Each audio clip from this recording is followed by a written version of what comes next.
नमस्कार, बहुत स्वागत है आप सभी का। सत्याग्रह लेकर आपके साथ हाजिर हूं मैं पूजा सचदेवा। और चलिए अब सत्याग्रह में आगे बढ़ते हैं। 23 जून को पटना में होने वाली विपक्षी दलों की बैठक से पहले फिर से एक बार सियासी पारा चढ़ने लगा है। समाजवादी पार्टी ने 13 जून को पार्टी की एक बड़ी बैठक बुलाई है। समाजवादी पार्टी के दफ्तर में होने वाली बैठक में अखिलेश यादव ने सपा के सभी लोकसभा प्रभारियों को बुलाया है। लगातार हार का कलंक झेल रही समाजवादी पार्टी के लिए 2024 का चुनाव करो या मरो जैसा है। समाजवादी पार्टी ने जिला अध्यक्षों के साथ बैठक कर ली है और अब बारी है लोकसभा प्रभारियों की। समाजवादी पार्टी का अगला प्रशिक्षण शिविर 23 जून यानी पटना में विपक्ष की बैठक के बाद होगा। समाजवादी पार्टी ने 24 जून को अगला प्रशिक्षण शिविर कराने की तैयारी कर ली है। सपा का अगला प्रशिक्षण शिविर हरदोई में हो सकता है। 2 दिनों के प्रशिक्षण शिविर के समापन सत्र में अखिलेश यादव का संबोधन होगा और फिर अखिलेश यादव रथ यात्रा कर जनता से जनसंपर्क करेंगे। इससे पहले सपा प्रमुख ने सीतापुर में यूपी की 80 लोकसभा सीटों में से सभी 80 सीटें जीतने का दावा किया था, जिसे भाजपा ने शताब्दी का सबसे बड़ा मजाक करार दिया। अखिलेश यादव का यह बयान 21वीं शताब्दी का लफाजी का सबसे बड़ा बयान है। एक जिम्मेदार व्यक्ति के द्वारा दिया गया गैर जिम्मेदार बयान। This is the joke of the century. UP में मजबूती से सामने खड़ी भाजपा से पार पाने के लिए समाजवादी पार्टी अब उसके मजबूत किलों की कमजोर कड़ियों की तलाश में जुट गई है। खबर है कि सपा भाजपा और सहयोगियों के कब्जे वाली संसदीय क्षेत्रों के लिए अलग अलग ब्लूप्रिंट तैयार करवा रही है। उन सीटों पर सपा की योजना है कि उसके कार्यकर्ता भाजपा और उसके सांसद की नाकामियों का हिसाब किताब जनता के बीच ले जाएंगे। इसके साथ ही कार्यकर्ता सियासी तौर पर सपा के लिए जीत की संभावनाओं का भी पता लगाएंगे। नगर निकाय चुनावों में बुरी तरह से फेल रहने के बाद कांग्रेस ने खुद अपनी ही पार्टी में अनुशासनिक कार्रवाई शुरू कर दी, जिसकी शुरुआत कांग्रेस पार्टी ने कानपुर से कर दी है। पार्टी ने हार का ठीकरा भीतरघात करने वालों पर फोड़ दिया है। पिछले चुनाव से भी बदतर प्रदर्शन करने वाली कांग्रेस ने विश्वासघात करने वाले कार्यकर्ताओं को नोटिस भेजना शुरू कर दिया है। कांग्रेस पार्टी की कानपुर जिला इकाई ने अनुशासन समिति गठित करते हुए उन चेहरों की पहचान का काम शुरू कर दिया है, जिन्होंने पार्टी के घोषित उम्मीदवारों को पार्टी में रहते हुए हराने का काम किया। उन्होंने ही इस भीतरघात को ऐलानिया चैलेंज किया, पार्टी विरोधी काम किया, खुलेआम मंचों पर गए विद्रोही प्रत्याशियों को, निर्दलीय प्रत्याशियों को तमाम जगह लड़ाया।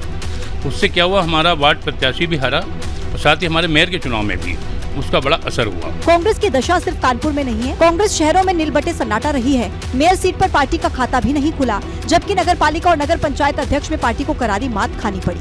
नगर निकाय चुनावों की 17 मेयर सीटों में से कांग्रेस का एक भी प्रत्याशी जीत नहीं सका। नगर पालिका चेयरमैन की कुल 199 सीटों में से कांग्रेस ने मात्र 4 सीटें जीती। नगर पंचायत अध्यक्ष की 544 सीटों में से भी कांग्रेस ने 14 में ही जीत हासिल की। निकाय चुनाव के पिच पर कांग्रेस के बल्लेबाज आंखें नहीं जमा सके। रही सही कसर टिकटों के बंटवारे के दौरान अंतरकलह ने पूरी कर दी है, जिसे पार्टी के बड़े भी भांप नहीं सके। लोकसभा में यूपी की 80 में से 80 सीटों पर महाविजय के लिए भाजपा न सिर्फ महाजनसंपर्क अभियान चला रही है, बल्कि टिफिन बैठक के जरिए कार्यकर्ताओं से संपर्क भी कर रही है। लखनऊ में अवध क्षेत्र की टिफिन बैठक हुई, जिसमें प्रदेश अध्यक्ष भूपेंद्र चौधरी ने भी हिस्सा लिया और अखिलेश यादव पर हमला बोला। समाजवादी पार्टी कंफ्यूज है और प्रदेश की जनता जानती है कि वो हमारे मुद्दों से ध्यान हटकाने के लिए ये सब इस तरह का प्रपंच कर रहे हैं। बैठक में यूपी भाजपा अध्यक्ष ने अपने संगठन में बदलाव करने के संकेत भी दिए। संगठन का कार्यकाल 2024 जून तक है। कुछ लोग काम करने में असहज हैं, कोई अलग अलग परिस्थितियां हैं, तो उन परिस्थितियों के हिसाब से आंशिक पुनर्गठन की बात आई है। पार्टी देश भर में विधानसभा स्तर पर कुल 4000 टिफिन बैठक करने वाली है। 3 घंटे की इन बैठकों में 1 घंटे मोदी सरकार की 9 साल की उपलब्धियों पर बात होगी। बैठक का 1 घंटा कार्यकर्ताओं से अलग अलग मसलों पर चर्चा के लिए रखा गया है। भाजपा के महाजनसंपर्क अभियान के तहत पार्टी के सीनियर नेताओं के प्रवास का कार्यक्रम भी रखा गया है। 27 जून को श्रावस्ती में जेपी नड्डा महासंपर्क अभियान में शामिल होंगे। 29 जून को बिजनौर में अमित शाह बड़ी जनसभा करने वाले हैं। भाजपा ने इस महाजनसंपर्क अभियान में सभी नेताओं से लेकर कार्यकर्ताओं तक की जिम्मेदारी तय की है। पार्टी ने अपने करीब 16 लाख कार्यकर्ताओं को खासकर इस अभियान के लिए फील्ड पर उतारा है। भाजपा के मुताबिक ये अब तक का सबसे बड़ा जनसंपर्क अभियान है।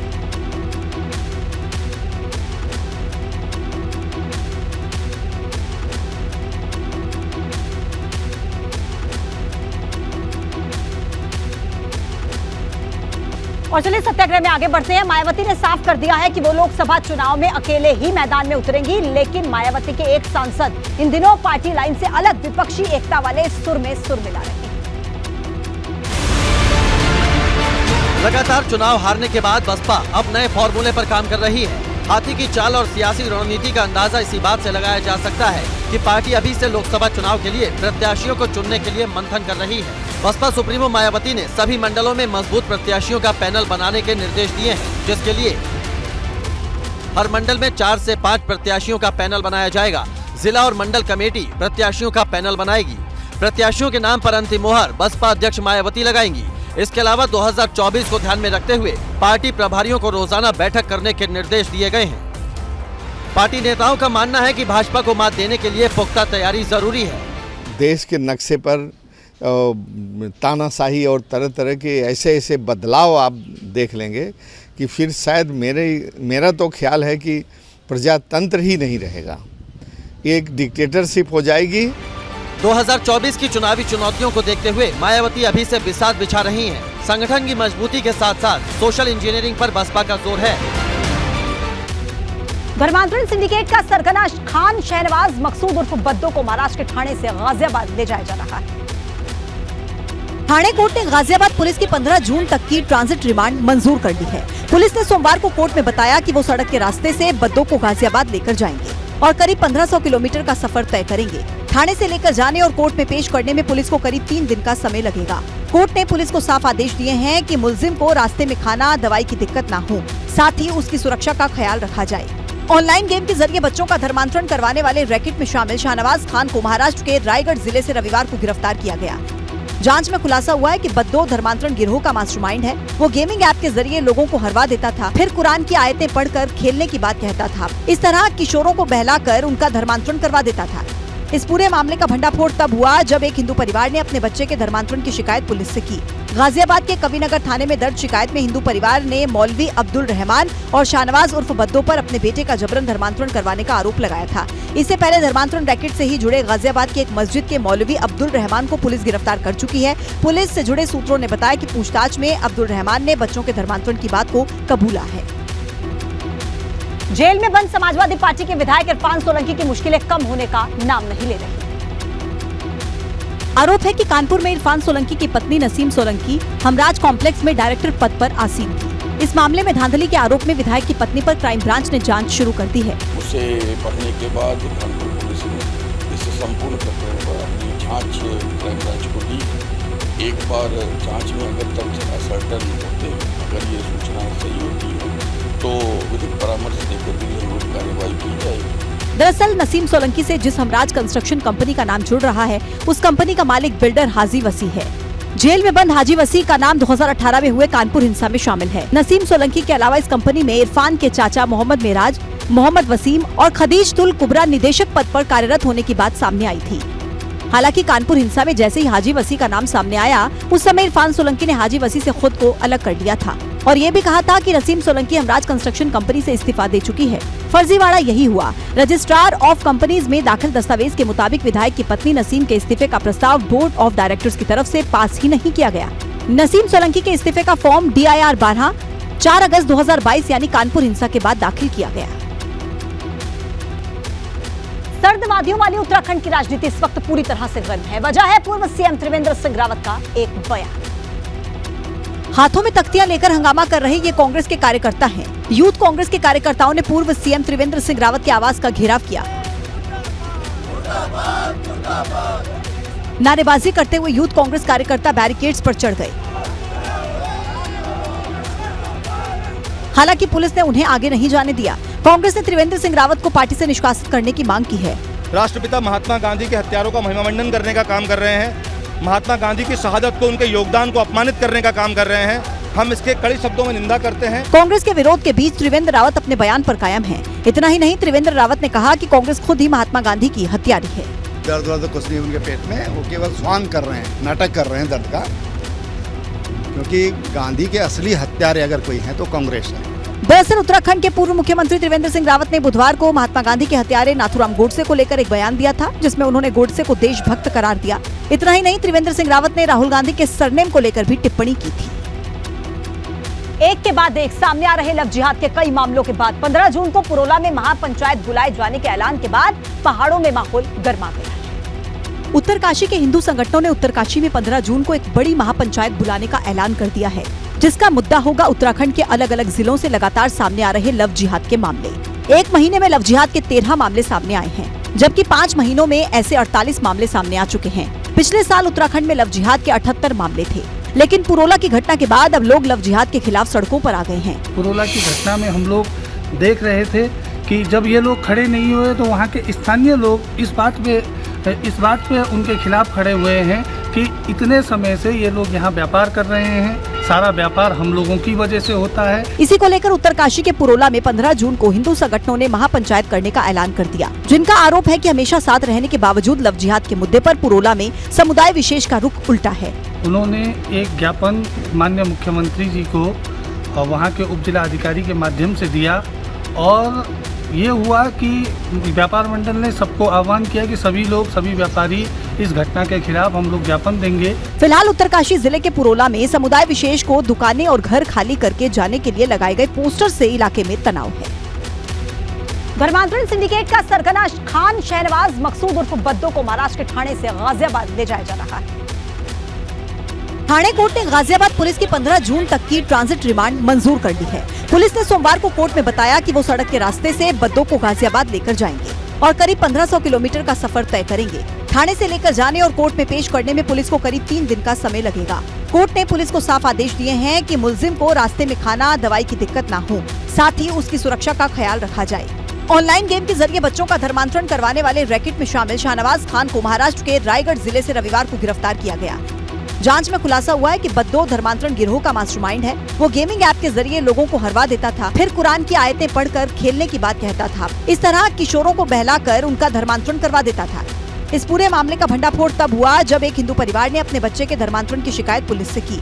गाजियाबाद के कविनगर थाने में दर्ज शिकायत में हिंदू परिवार ने मौलवी अब्दुल रहमान और शाहनवाज उर्फ बद्दो पर अपने बेटे का जबरन धर्मांतरण करवाने का आरोप लगाया था। इससे पहले धर्मांतरण रैकेट से ही जुड़े गाजियाबाद की एक मस्जिद के मौलवी अब्दुल रहमान को पुलिस गिरफ्तार कर चुकी है। पुलिस से जुड़े सूत्रों ने बताया कि पूछताछ में अब्दुल रहमान ने बच्चों के धर्मांतरण की बात को कबूला है। 15 जून को उत्तरकाशी में हिंदू संगठनों की महापंचायत के ऐलान के बाद अब मुस्लिम समाज ने भी 18 जून को महापंचायत का मोर्चा खोल दिया। मुस्लिम समाज के प्रतिनिधियों ने उत्तराखंड की राजधानी देहरादून में महापंचायत करने का ऐलान किया, जो पुरोला में होने वाले हिंदू संगठनों की महापंचायत के जवाब में होगी। मुस्लिम समाज की तरफ से बताया जा रहा है कि ये महापंचायत गांधी रोड पर पुराने बस स्टैंड के पास होगी। इस महापंचायत में मुस्लिमों के पलायन और उत्पीड़न के मुद्दे को उठाया जाएगा। इस महापंचायत में देहरादून, विकास नगर, हरिद्वार, रुड़की, हल्द्वानी, उधम सिंह नगर के लोग हिस्सा ले पाएंगे। लेकिन उत्तराखंड के मुख्यमंत्री पुष्कर सिंह धामी ने साफ कर दिया है कि किसी को भी कानून हाथ में नहीं लेने दिया जाएगा। हमने सभी से कहा है कि कानून व्यवस्था को कोई भी अपने हाथ में न ले, और अलबत्ता ये जरूर है कि उत्तराखंड के अंदर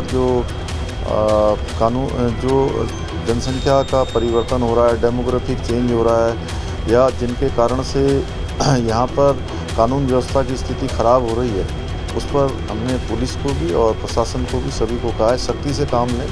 इसी बीच उत्तराखंड में महापंचायतों के मुद्दे में हैदराबाद के सांसद असदुद्दीन ओवैसी भी कूद पड़े हैं, जिन्होंने हिंदू संगठनों के महापंचायत के आयोजन पर रोक लगाने की मांग कर दी। ओवैसी ने अपने ट्वीट में लिखा है कि 15 जून को होने वाली महापंचायत पर तुरंत रोक लगाई जाए, वहां रह रहे लोगों को सुरक्षा प्रदान की जाए, वहां से पलायन कर गए लोगों को वापस बुलाने का इंतजाम किया जाए। भाजपा सरकार का काम है कि गुनाहगारों को जेल भेजे और जल्द अमन कायम करे।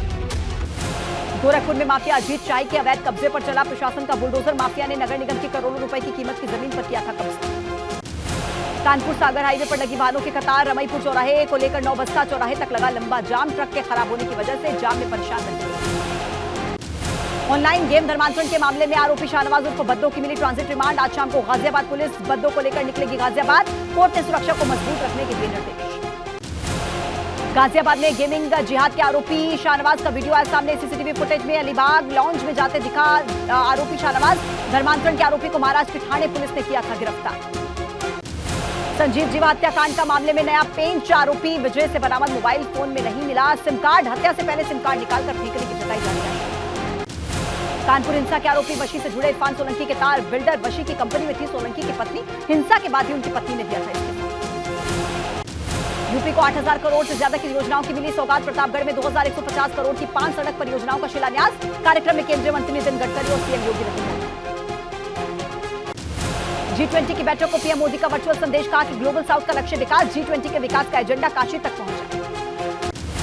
भाजपा की नई राष्ट्रीय टीम में यूपी के 5-6 नए चेहरे हो सकते हैं शामिल। राष्ट्रीय अध्यक्ष जेपी नड्डा की नई टीम की जल्द होगी घोषणा। राष्ट्रीय टीम में जातीय और क्षेत्रीय संतुलन का रखा जाएगा खास ख्याल। यूपी भाजपा में जल्द हो सकता है बड़ा बदलाव। 2024 लोकसभा चुनाव के लिए कई बदलाव होंगे। महासंपर्क अभियान के बाद यूपी भाजपा में होगा बड़ा बदलाव। वाराणसी में सीएम योगी ने बाबा विश्वनाथ के किए दर्शन। काशी विश्वनाथ मंदिर में पहुंचकर की पूजा अर्चना। देश प्रदेश के सुख समृद्धि के लिए की प्रार्थना। लोकसभा चुनाव 2024 के लिए मायावती ने प्रत्याशियों के पैनल बनाने के दिए निर्देश। हर मंडल में 4 से 5 काबिल प्रत्याशियों का पैनल बनाएगी बसपा। प्रत्याशियों के नाम पर अंतिम निर्णय बसपा सुप्रीमो मायावती। 13 जून को अखिलेश यादव ने सपा दफ्तर पर बुलाई बैठक। सभी लोकसभा प्रभारियों की बैठक बुलाई। लोकसभा चुनाव की तैयारियों को लेकर बैठक बुलाई। जौनपुर से बसपा के सांसद श्याम सिंह यादव ने दिया बड़ा बयान। कहा कि इस बार अगर विपक्ष एकजुट नहीं हुआ तो भाजपा जीती तो देश से लोकतंत्र खत्म हो जाएगा, तानाशाही देखने को। शामली के गांव भज्जू में आयोजित पंचायत में राकेश टिकैत ने की शिरकत। विपक्ष पर कसा तंज। कहा कि विपक्षी पार्टियां आंदोलन करना नहीं चाहती, खुद भी डूबेंगी, हमें भी ले डूबेंगे।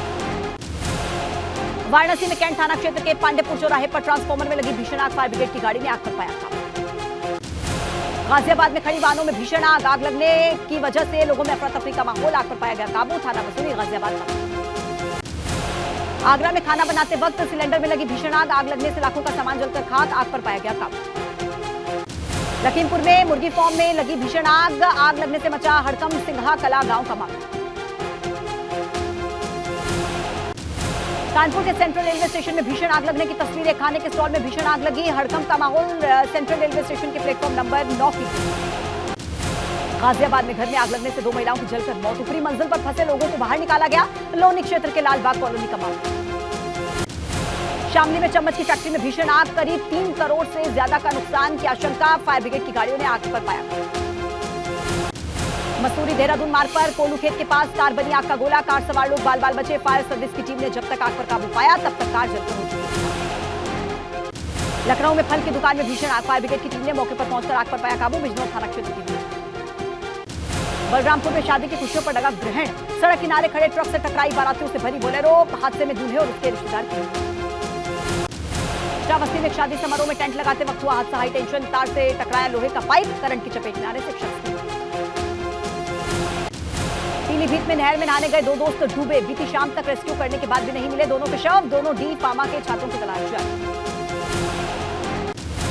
रायबरेली में गंगा नदी में डूबे 2 युवक के शव बरामद। मथुरा खेड़ा गांव के रहने वाले थे दोनों युवक। गोगासो घाट पर स्नान करते वक्त हुआ हादसा। अमेठी में घर से लापता बच्चे का दुचली हालत में मिला शव। बेरहमी से की गई थी बच्चे की हत्या। पुलिस ने शव को कब्जे में लेकर जांच पड़ताल की। आजमगढ़ में पारिवारिक विवाद में पति ने पत्नी की फावड़े से गले पर वार करके हत्या कर दी। घटना को अंजाम देकर पति मौके से फरार। जांच में जुटी। अमरोहा में सड़क हादसे को लेकर क्लेम के मामले में फंसे किसान ने फांसी लगाकर के आत्महत्या। 4 पेज का सुसाइड नोट मिला। मुकदमे से जुड़े पुलिसकर्मियों को मौत का ठहराया गया। मिर्जापुर में बोलेरो के ड्राइवर ने दूल्हे के चाचा को कुचलकर उतारा मौत के घाट। शादी से लौटते वक्त राजनीतिक चर्चा के दौरान हुआ था विवाद। आरोपी की गिरफ्तारी के लिए लोगों ने सड़क पर लगाया दंबाजी। कौशाम्बी में दबंगों ने बारातियों को दौड़ा दौड़ा कर पीटा। डीजे में लगाई आग। ईंट पत्थर से किया क्षतिग्रस्त। दूल्हे के पिता ने दबंगों के खिलाफ पीटे। बस्ती में रुपए के विवाद में रिश्तों का कत्ल। बेटे ने फावड़े से सिर में वार करके पिता को मार डाला। लालगंज थाना क्षेत्र के शोभन पार गांव की बात। कानपुर में पकड़ी गई पंजाब के मोहाली में पति की हत्या करके फरार हुई पत्नी। जीआरपी ने जलियांवाला बाग ट्रेन से मां बेटी को किया बरामद। नाबालिग बेटी की इज्जत बचाने के लिए पति को उतारा था मौत के घाट। झांसी में पुलिस ने मोबाइल चोर को किया गिरफ्तार। ट्रेनों में चोरी करता था मोबाइल। पुलिस ने चोर के कब्जे से 10 मोबाइल केस। जालौन पुलिस के अंतर्राज्यीय लुटेरे गैंग के साथ मुठभेड़। बाइक सवार 3 लुटेरों को पुलिस पर फायरिंग करते देखा गया और जवाबी फायरिंग में मध्य प्रदेश के हिस्ट्री शीटर सतपाल सिंह गुर्जर के गांव में। मुठभेड़ में 3 बदमाशों को पुलिस ने पकड़ा। अवैध असला कारतूस समेत 22,500 नकदी बरामद। पकड़े गए बदमाशों ने बीते दिनों पेट्रोल पंप पर लूट की वारदात को दिया था। कानपुर देहात में सरकारी राशन की कालाबाजारी पर प्रशासन का छापा। 76 बोरी सरकारी अनाज छापेमारी में पकड़ा गया। व्यापारी के घर में बने गोदाम में मिला अनाज। पूर्व मुख्यमंत्री त्रिवेंद्र सिंह रावत के आवास पर पहुंचे यूथ कांग्रेस के कार्यकर्ता। गोडसे को लेकर दिए बयान पर किया प्रदर्शन। सुरक्षा के मद्देनजर काफी तादाद में फोर्स लगी हुई। देहरादून में त्रिवेंद्र सिंह रावत के आवास पर पहुंचे समर्थक। गोडसे पर बयान के बाद यूपी से उत्तराखंड पहुंच रहे हैं पूर्व सीएम त्रिवेंद्र सिंह रावत के खिलाफ यूथ कांग्रेस ने किया था प्रदर्शन। उत्तराखंड महिला कांग्रेस की वरिष्ठ प्रदेश उपाध्यक्ष आशा मनोरमा ने अंकिता के परिवार को न्याय न मिलने पर खड़े किए सवाल। पौड़ी पहुंचकर कहा 8 महीने के बाद भी इंसाफ न मिल पाना ये बेहद दुर्भाग्यपूर्ण। महिला कांग्रेस जल्द प्रदेश भर में करेगी प्रदर्शन। पुरोला में हिंदू महापंचायत पर सीएम धामी का बयान। राज्य में कानून व्यवस्था बनाए रखने के लिए सख्त जरूरी। बाहरी लोग माहौल बिगाड़ने की कर रहे हैं कोशिश। लोकसभा चुनाव के मद्देनजर भाजपा ने श्रीनगर में आयोजित किया व्यापारी संवाद सम्मेलन। कैबिनेट मंत्री धन सिंह रावत सौरभ बहुगुणा हुए शामिल। 13 विधानसभा सीटों के व्यापारियों को भेजा गया। हल्द्वानी के MVPG कॉलेज में भाजपा के संयुक्त मोर्चा सम्मेलन का आयोजन। केंद्र सरकार के 9 साल पूरे होने पर सरकार की उपलब्धियों को कार्यकर्ताओं से घर घर पहुंचाया गया। बागेश्वर में कांग्रेस के जिलाध्यक्ष के नेतृत्व में कांग्रेस का प्रदर्शन, 6 डॉक्टर्स का एक साथ ट्रांसफर, जिला अस्पताल में ऑपरेशन थिएटर बंद किए जाने को लेकर नाराजगी, अस्पताल में ओटी की वैकल्पिक व्यवस्था की मांग। केदारनाथ पैदल मार्ग पर रोजगार कर रहे स्थानीय लोगों ने किया प्रदर्शन, बार-बार रजिस्ट्रेशन पर रोक लगाने से प्रभावित हो रहा है रोजगार, तीर्थयात्रियों को शाम को 7 बजे भी केदारनाथ से गौरीकुंड भेजने का। रुद्रप्रयाग में जाम में फंसने से तीर्थयात्री परेशान, पैदल मार्ग पर घोड़े खच्चरों की वजह से लग रहा लंबा जाम, अब तक 8,90,000 तीर्थयात्री पहुंचे हैं केदारनाथ। हरिद्वार में वन दारोगा भर्ती परीक्षा के दौरान पकड़ा गया मुन्ना भाई, ज्वालापुर कोतवाली क्षेत्र के सीतापुर में अपने भाई के बदले देने पहुंचा था एग्जाम, आरोपी के खिलाफ नकल विरोधी कानून के तहत मुकदमा दर्ज। रुद्रपुर में 5 दिवसीय प्रशिक्षण कार्यक्रम का आयोजन, कार्यक्रम में डीएम ने की शिरकत, लोकसभा चुनाव की तैयारियों को लेकर अधिकारियों को दिए दिशा निर्देश। अल्मोड़ा में बार-बार बदल रहा है मौसम का मिजाज, बारिश के बाद भीषण गर्मी से लोगों के स्वास्थ्य पर पड़ रहा है बुरा असर, अस्पताल में बढ़ रही है मरीजों की तादाद। पिथौरागढ़ के जंगलों में भीषण आग लगने से आसमान में छाया धुआं ही धुआं, धुएं के कारण लोगों के स्वास्थ्य को लेकर दिक्कत, आंखों में जलन की समस्या। विकासनगर के महासू देवता मंदिर में युवतियों ने की पूजा अर्चना, ग्राम दातरू की बेटियों ने महासू देवता को चढ़ाया चांदी का छत्र, ढोल नगाड़ों गाजे बाजे के साथ भेंट चढ़ा कर लिया आशीर्वाद। मुरादाबाद में हिंदू युवती को मुस्लिम युवक के साथ देखकर युवकों ने किया हंगामा, पुलिस ने दोनों को बुलाकर पूछताछ की, मझोला थाना इलाके का यह पूरा। बस्ती में अवैध अतिक्रमण पर प्रशासन का बुलडोजर, एसडीएम की मौजूदगी में कार्रवाई को दिया गया अंजाम। झांसी में नारायण बाग इलाके में चला प्रशासन का बुलडोजर, अवैध निर्माण को कराया गया ध्वस्त, पुलिस फोर्स मौके पर मौजूद। लखनऊ के राजाजीपुरम पाल पार हाउस का जनता ने किया घेराव, बिजली की समस्या को लेकर फूटा लोगों का गुस्सा। लखनऊ के चिन्हट इलाके में कमिश्नर डॉक्टर रोशन जैकब का एक्शन, भरवारा झील, कठौता झील और वाटर ट्रीटमेंट प्लांट का किया निरीक्षण, कमिश्नर ने अधिकारियों को दिए जरूरी दिशा निर्देश। लेह लद्दाख में शहीद हुए आईटीबीपी के दारोगा वीरपाल कोहापुर के पैतृक गांव में दी गई अंतिम विदाई, हार्ट अटैक से हुआ था दारोगा वीरपाल सिंह का निधन, शहीद के गांव अयाद नगर में गम का। मथुरा के सरकारी बस से ई रिक्शा में मारी टक्कर, हादसे में रिक्शा सवार कई लोग घायल, घायलों को अस्पताल में कराया भर्ती, वीडियो आया सामने। नोएडा फिल्म सिटी में फैशन शो के दौरान हुआ हादसा, फैशन शो का लाइटिंग जाल फ्लोर पर गिरा, शो में पार्टिसिपेट करने के लिए आई पूजा चोपड़ा की मौत, पुलिस आयोजकों से पूछताछ।